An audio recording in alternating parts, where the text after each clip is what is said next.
ધજાળાનું આંગણું ભાણેવ ધામ આવ તારા ગજ હેઠા મેલી અને વજન મેલીને તું ભરવા અરે નવલખ તારા નીચે બેઠો કયા તુંબડે તરવા આવ તારા ગજ હેઠા મેલી વજન મેલીને તું ભરવા નવલખ તારા નીચે બેઠો કયા તુંબડે તરવા 14 ભવનનો નાથ આવે એક ચપટી ધૂળની પ્રીતે વજન કરે હારે મનવા આયા તો ભજન કરે જીતે જેને જેને ભજન કર્યા છે દુનિયામાં જીતી ગયા છે સતાર સાથી માંડી ઓછીથી માંડી એક એક પ્રસંગો આપણે લઈ નાની વાત કરવા હમણાં કીધું એમ ધજાળાને ધામ બનાવી દીધું એવું આ ધજાળાનું પાદર જબરજસ્ત મંદિરનું જ્યાં નવનિર્માણ થાય છે એવું આ પાદર એક એક માળાના મણકે જેને ભગવાનના નામ લીધા છે અને મેં તો ગઝલમાં પણ કીધેલું પ્રભુને પામવા માટે પીધા છે ઝેર કોણે ઝેરના ઘૂંટડા ઉતારો ને તો ભગવાન મળે એમના ભગવાન મળે નહીં ક્યારે પ્રભુને પામવા માટે પીધા છે ઝેર કોને રાધા રૂક્ષ્મણી કે કુબજા નહીં એ તો મીરાની પ્રીત જુદી છે આમ તો હું શું તમારા જેવો પણ મારી થોડી તાસીર જુદી છે અને હવે સાંભળજો મળવા તમને આવ્યો છું થોડું માન તો આપો મળવા તમને આવ્યો છું થોડું માન તો આપો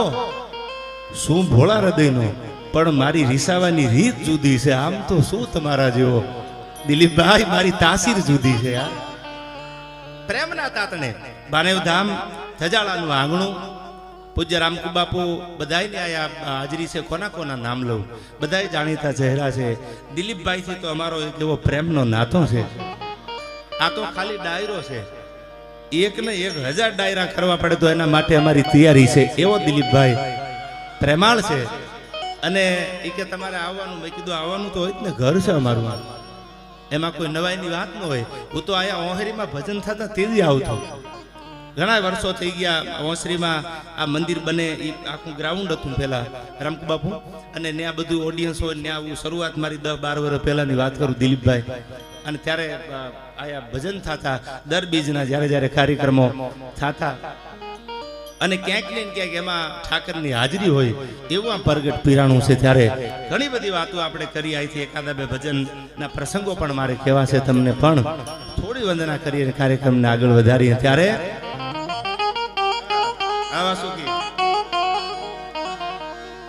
તો નમામિ સમીશાન નિર્વાણ રૂપમ અનવિભુવ્યાપકમ બ્રહ્મ વેદ સ્વરૂપમ એ નિજમ નિર્ગુણમ નિર્વિકલ્પમ નિરીહમ ચિદાકાશમાકાશ વાસં ભજેહમ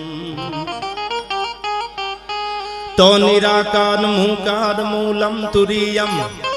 અનગિરાજ્ઞાન ભૂતિત મીસમ ગિરીશમ એકરાલમ મહાકાલ કાલમ કૃપાલમ ગુણાગાર સંસાર પારમ નતો હમ ગુણાગાર સંસાર પારમ નતો હમ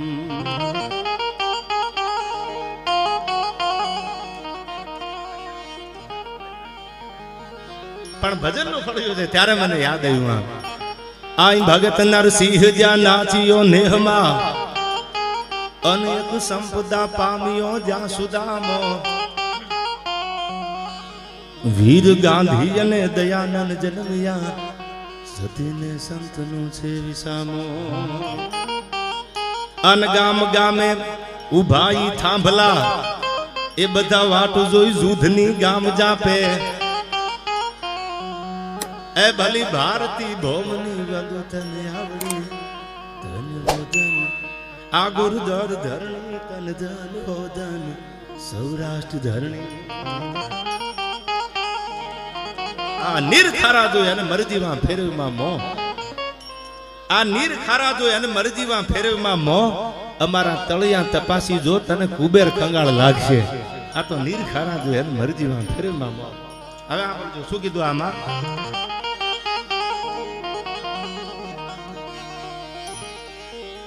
તો પ્રૌઢ સિંધુ પરે જોગતી પશ્ચિમા મધ્યમાં એશિયાની અટારી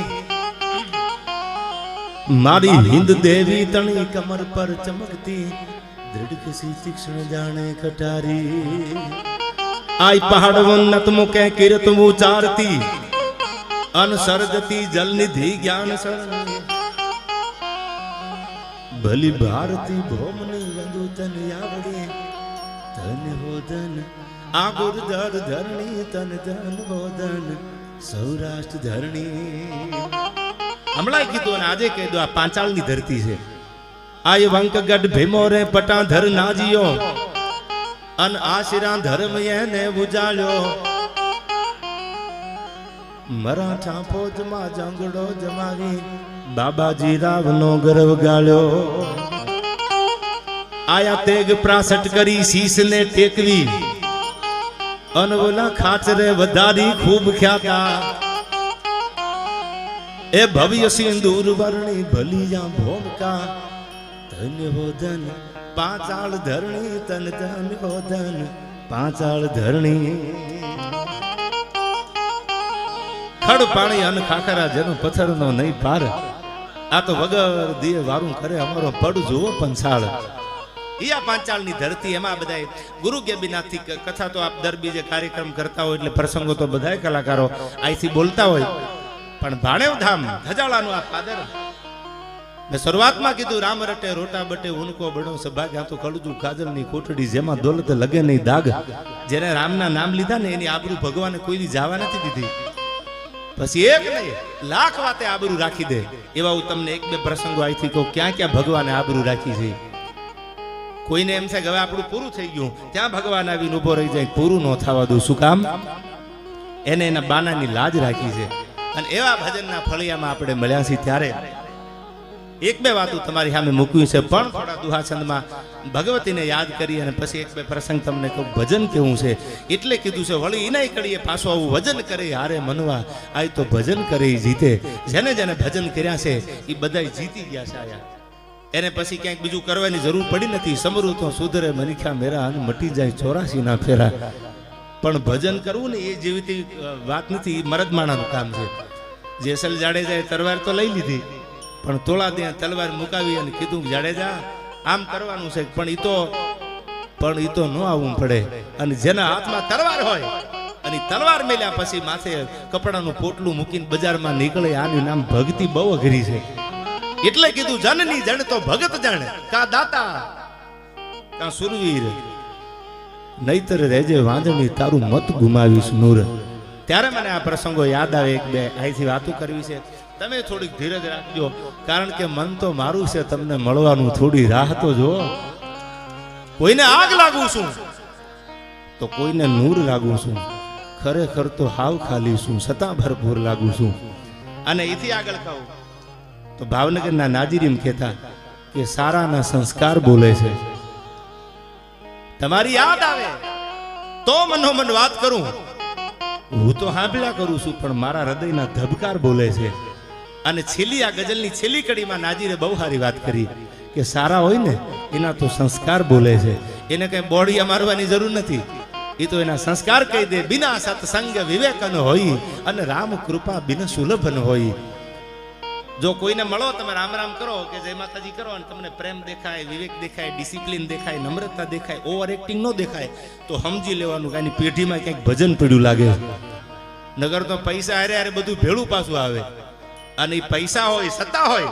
ધારે તો બધું કરી શકે છતાંય જેમાં નમ્રતા હોય માટીની હારે મળેલો માણસ હોય ને એને ઝવેરચંદ કાલિદાસ મેઘાણીને કહે છે કે એ તો માટીનો સૂર કહેવાય અને મેઘાણીને તો ખેપીઓ કીધો ઝવેરચંદ મેઘાણીએ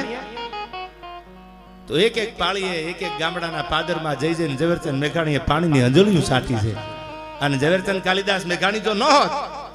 તો કાઠી દરબારોના જેટલા ઇતિહાસ છે કદાચ હું ન ભૂલતો હોઉં તો ચોપડે ન ચડ્યા હોત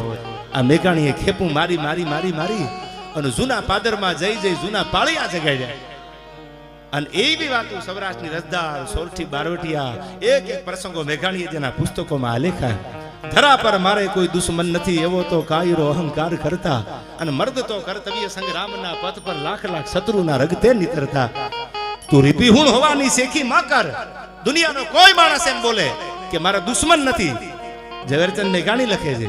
રીપુ એટલે દુશ્મન તું રીપી હુણ હોવાની શેખી માં કર તું એમ ન કે મારે કોઈ દુશ્મન નથી જેને પોતાના સત્યના માર્ગ ઉપર હાલવું હોય એને એક નહીં 1 લાખ દુશ્મનનો સામનો કરવો પડે. આવું ઝવેરચંદ કાલિદાસ મેઘાણી લખે છે. અને ઝીણી ઝીણી વાતોને ભેળી કરી અને બાબા આ ઝવેરચંદ મેઘાણી ખેપિયો કીધો છે. આ ખેપિયા એક પુસ્તક લખ્યું જેનું નામ આપ્યું સૌરાષ્ટ્રની રસધાર. અને જેને સૌરાષ્ટ્રની રસધારના રહ પીધા હોય એને પછી બીજા નશા કરવાની જરૂર નથી. એનો નશો તો એવડો મોટો છે. એવી ભાતીગળ વાતો